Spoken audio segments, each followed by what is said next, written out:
Alright, in this video we're going to talk about how to get the graph of the cosine function, and we're going to do it just like we did with the sine function. We're just going to go around the unit circle and see what the values of the cosine are, and then slap those onto a separate graph. Okay, so again, remember with the unit circle, we have this angle theta, okay, and then that angle theta gives us a point on the unit circle, and the x-coordinate of this point is the cosine of theta, and the y-coordinate is the sine of theta. Okay, so in the previous video we looked at the y-coordinate and we used those to get the values of the function on our separate graph. Now what we're going to do is look at the x-coordinate here and use those to get the values of the function on our other graph. Okay, so again, on the unit circle, here's our angle theta, and the x-coordinate of this point is cosine of theta, the y-coordinate is sine of theta. Okay, so let's zoom in a little bit and go check out some animations that we have. So we'll come up a little bit. Okay.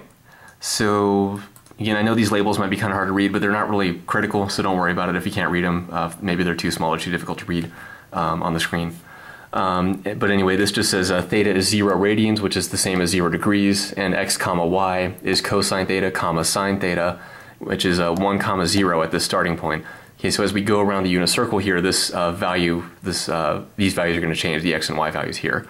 Okay, and as we go around the unit circle here, we're going to trace out the shape of the graph of the cosine function over here. Okay, so we'll start the animation and then we'll stop it after a little bit and talk about what's going on.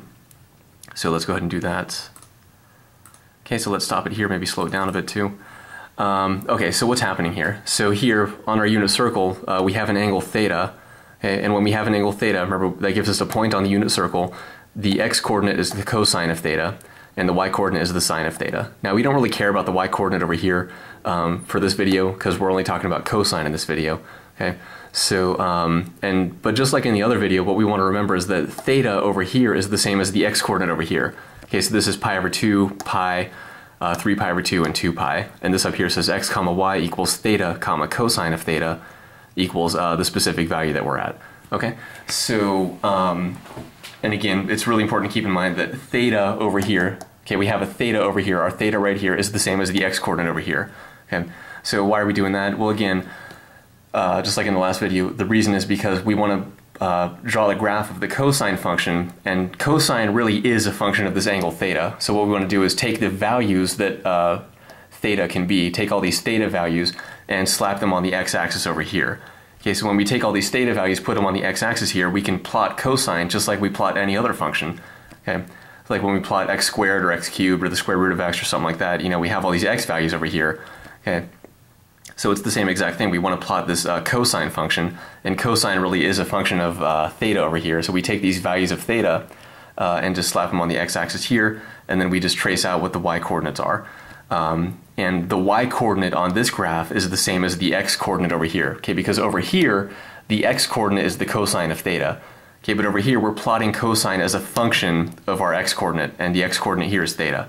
Okay, so again, theta over here is x over here, okay, and the x-coordinate here is the same as the y-coordinate here. Okay, so I know that might be kind of tricky, confusing, but it's, you know, we don't really have to worry about that too much. All we just want to keep in mind is that theta over here is the x-coordinate over here, and what we're doing is just plotting cosine as a function of theta. Okay, so cosine as a function of theta.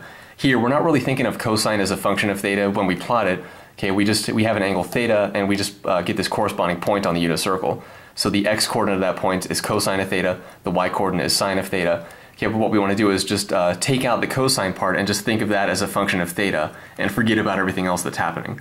Okay, so that's kind of what we're doing over here, is just taking all these theta values, slapping them on the x-axis, and then plotting out the y-coordinates that we get. Okay, and how do we get these y-coordinates? Well, we look at the x-coordinates of this point over here, because the x-coordinates over here, those are the values of the cosine of this angle theta. Okay, and we use these x-coordinates to get the y-coordinates over here, because over here the y-coordinates are the values of the cosine of theta. Okay, so again, that's all that's going on there.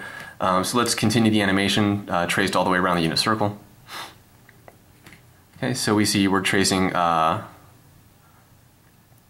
the shape of the cosine function here. So when we go around the unit circle, we know, for example, let's go around and stop at some of the special values.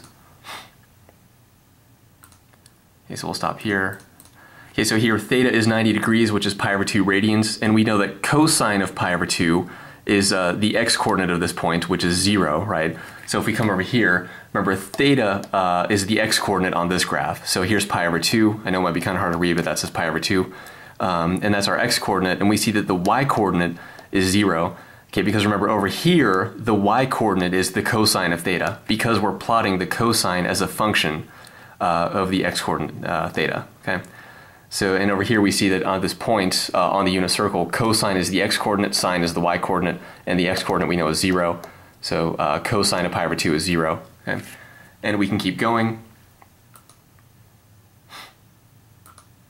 And here we know that when theta is pi radians or 180 degrees, okay, when theta is pi radians, so here's our theta over here, pi radians, which is our x-coordinate over here, pi radians, we know that cosine of pi is -1. Okay, the x-coordinate here is -1.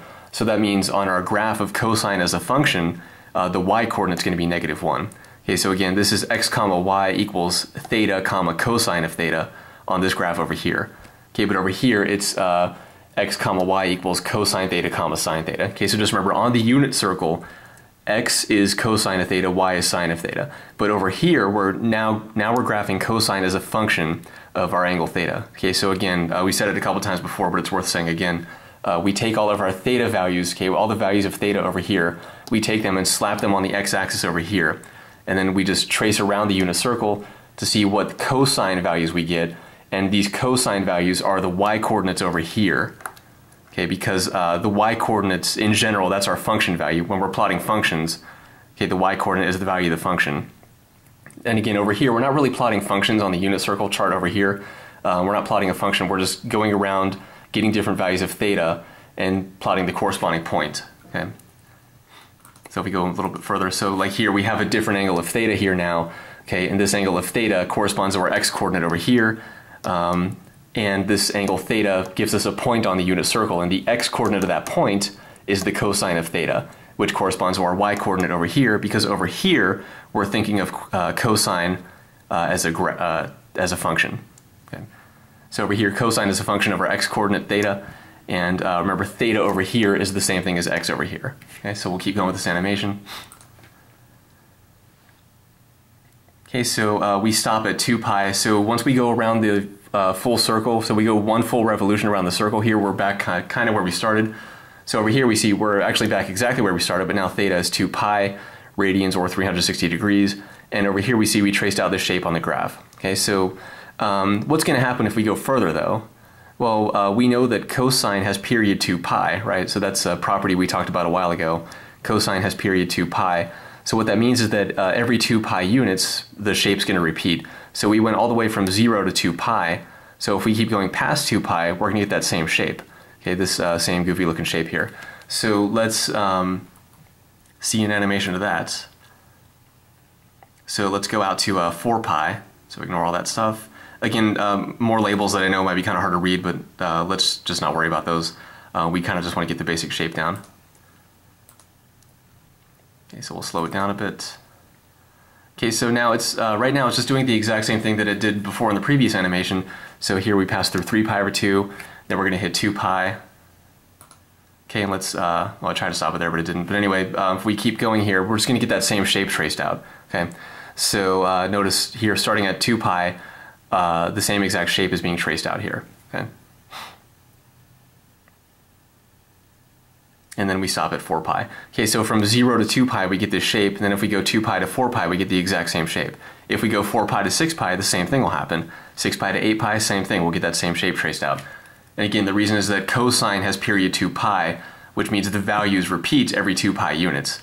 So if you just look at the graph from 0 to 2 pi, you'll have this shape here, then just go 2 pi more units, you'll get the same shape. 2 pi more units, same shape again. Okay. Okay, now what if we go in the negative direction? Okay, so we've only been going in the positive direction, so what's going to happen if we go the other way? Well, the exact same thing will happen, just in the negative direction. So let's see an animation of that. And what I mean is that we're going to get the exact same shape, just we're going to go in the opposite direction now.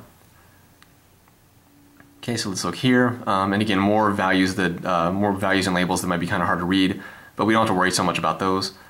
Okay, so now we're going to go in the negative direction, which means clockwise on the unit circle, okay, and that corresponds to left on this graph here, because this, remember, this is the graph of the function. The theta values over here, values of theta over here, those are the same as the x-coordinates over here. Okay. So if we start this animation, then that's what's going on here. We'll slow it down a bit. Okay, so we're going through negative pi over 2, negative pi. Now we just passed negative 3 pi over 2. Then negative 2 pi is next. So notice what's happening there. Negative 2 pi comma 1. Negative 5 pi over 2 comma 0. And then negative 3 pi comma negative 1. Okay, and then negative 7 pi over 2 comma 0. And then continue to trace up here to negative 4 pi comma 1. Okay. And again, the values of theta over here correspond to the x-coordinates over here. So let's see that animation one more time, maybe sped up just a little bit. Okay. So remember, on the unit circle, the x-coordinate of this point here, that's the cosine of theta, where theta is this angle that we're making here. The x-coordinate over here is cosine of theta, and we're using that as our y-coordinate over here because remember, on this graph, we're plotting cosine as a function. And remember, the y-coordinates, those are the values of the function that we're plotting. Okay, so that's all that's going on there. So if we combine all these results, that pretty much gives us the basic shape of the cosine graph. So it's just every 2 pi units, this pattern is going to repeat. Okay, so keeping that in mind, we know then that the graph of the cosine function just kind of sort of looks a little something like this. Okay, so here's 0, pi over 2, pi, 3 pi over 2, 2 pi, 5 pi over 2, 3 pi, and then the same things in the negative direction, negative pi over 2, negative pi, negative 3 pi over 2, negative 2 pi, negative 5 pi over 2, negative 3 pi. Up here the maximum value is 1, the minimum value is negative 1. And this really does have the exact same shape as the sine graph, right, that we did in the previous video. It just looks like it's been shifted over a little bit, okay, shifted to the right or to the left, however you want to think about it. But really, they do have that exact same shape, that wavy kind of wavy shape here. Okay? So, and they really are identical shapes, just kind of shifted over a little bit. But we'll talk more about that later. Anyway, that's how we get the graph of the cosine function based on the unit circle values.